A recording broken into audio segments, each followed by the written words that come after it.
Oh, hey. Didn't know you were coming. This is my studio.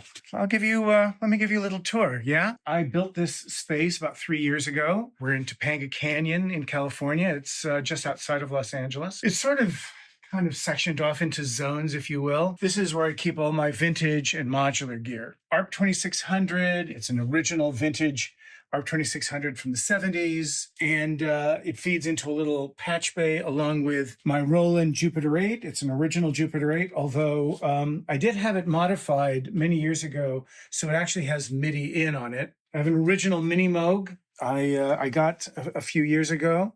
Absolutely love it. There's a fiber optic cable that I put in that's in the wall that goes from this wall over to my DAW is. I can send MIDI clock to this sequencer, which I kind of use as the master clock from a company called 512. It's called the Vector 12, along with a couple of little small format Moog synthesizers. I have a DFAM for drums and a Mother 32 for leads. And then I have a set of pedals, but they're all kind of wired through my modular rig, which I've put together in bits and pieces over the years. A lot of it is noise engineering. I think they're my favorite brand of modular at the moment. Everything feeds into this, which is fiber optic, audio to fiber optic module from BoardBrain that it's 8 channels that goes through a light pipe, which is a fiber optic audio networking system, and it feeds over to my DAW through, again, going through some cables in the wall. And then there's just other little weird experimental gizmos that go into it. But that's the core of the analog side of the room. Oh, and then I also have an Arturia Matrix Brute with my palm print on the... Why is your palm print on it? That's a good question. I'm not a pianist. I didn't grow up playing. My skills are perfectly fine for being a composer and arranger and being able to do MIDI. But for people who grew up actually studying the piano, having a weighted keyboard makes a big difference to them because they expect a certain amount of a certain kind of feedback, that they want that resistance. I don't. And a massive shout out to Apple for the Mac Studio Pro, which is triple the quality of the previous computer that I had, which was also a top of the line Mac. My tendency has been to put plugins on every track instead of doing it on buses. And so that means that by the time I'm done with a sequence, I may have hundreds of tracks, each one with multiple plugins, and it all just runs. Having done this for a while, starting on really, really relatively slow computers like the original Mac, it's the closest thing to magic you can get. I love having 3 screens. The way I have it is my arrangement is in front of me, my MIDI piano roll there, and then my mixing. I have these 2 iPads. These are older iPads that I've repurposed running a program called SoundFlow, which is a custom interface that you get to do yourself, in which I've taken all of the most valuable commands that I need all the time. Plus I have this section, which is super important. This is a little mixer where I have the output from my sequencer, my click track, which comes up in a center channel, my dialogue track, my ability, which would come off a video, the temp music from the video if I need to reference it, my whole Eurorack rig. Having SoundFlow in front of me, I don't even remember most of the key commands. Everything is here in front of me, and it's incredible. Here, my SSL UF8, which is a MIDI automation system. So there's no audio in here. This is just for automating my mix and my effects, and it's absolutely incredible. I've used so many different of these MIDI fader boxes, and this one by far has been the most reliable and the most powerful and the most accurate. There's kind of a companion to it from Nectar. Nectar's a company here in California. This is also a physical fader box. It is designed only to automate the parameters inside of plugins. And so when I touch that button, this reverb popped up.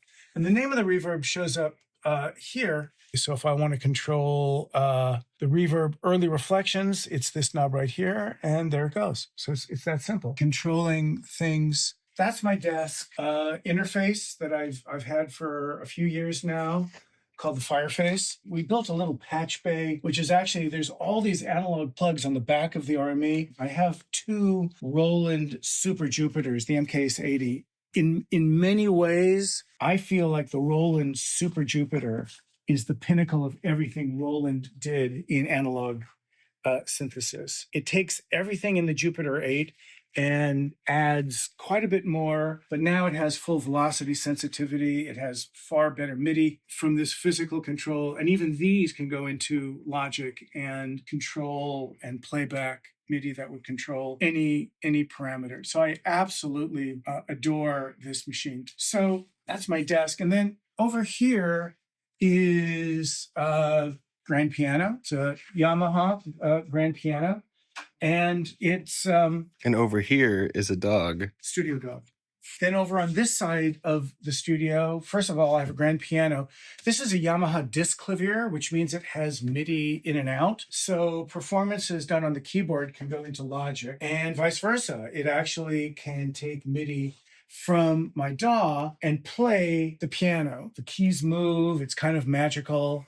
And I absolutely love this thing. It's a great sounding piano. It's not a massive piano. It's a 5.5 foot grand. I think they call it a boudoir grand. I have a drum kit here, which we set up in the room. Different drummers come here to work. Down here on the floor in these glass bowls are a fraction of my woodwind instruments. These are wind instruments I've collected from all over the world. And the flute was my main instrument growing up. So anytime you hear any kind of world, global woodwind on any of my scores, that's me.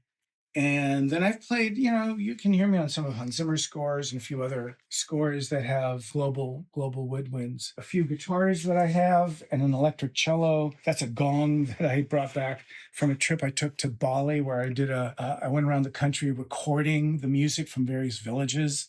I'm not a guitar player per se, but I'm good enough to be able to use it on a bunch of scores. I absolutely love it.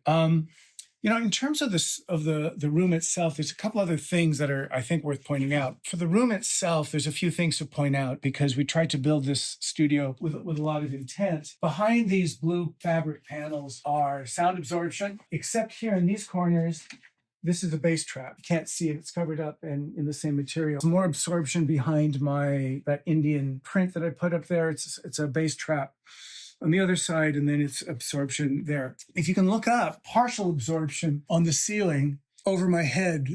Sometimes you'll see a cloud, but the ceiling here is so high that we didn't need to unlink acoustic material from the ceiling itself. It's high up enough. The idea is this: when you sit, you don't want your speakers to bounce off the floor or bounce off the ceiling and then hit your ears. That is a huge thing. So don't really have to worry about the floor. The desk and the things on the desk diffuse the sound coming out.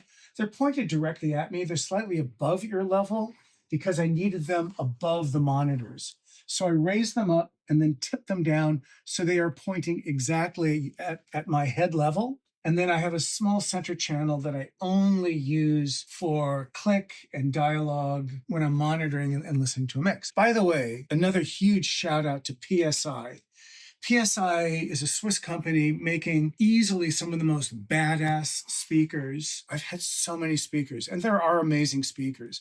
And I love the fact that you can get so much speaker for the money these days. Virtually every price range has at least one really good speaker. These PSI speakers are the most accurate speakers I've ever owned. Not only do they make small, medium, and large speakers, they make one of the most badass active bass traps. It's this big long tube with pistons inside and a computer and microphones and a microprocessor that monitor the bass in your room and then use the pistons to reverse the phase, and you have complete control over the bass response. It's ridiculous how effective it is. We have it in one of our other studios. By the way, I do work in surround, Atmos or 5.1, just not in my writing room. I don't do it while I'm writing. We have a separate studio here in the back with a full Atmos system. And if I need to check something, I just have to walk a few steps and I can. But for here, I'm more than, 2 speakers is plenty. This back wall, One of the most important things in designing a studio is how well you control the sound from the front of the room to the back of the room.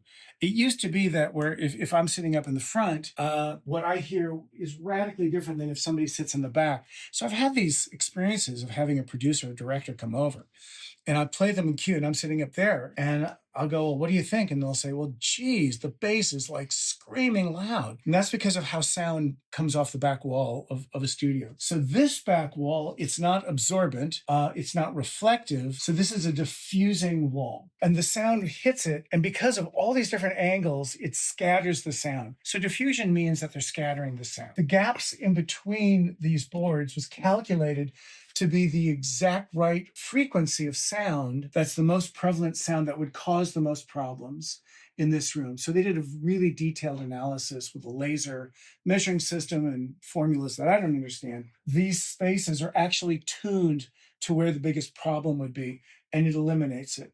So this is the first time I've had a studio where the sound sitting in the back is virtually identical. I'd say about 98% the same.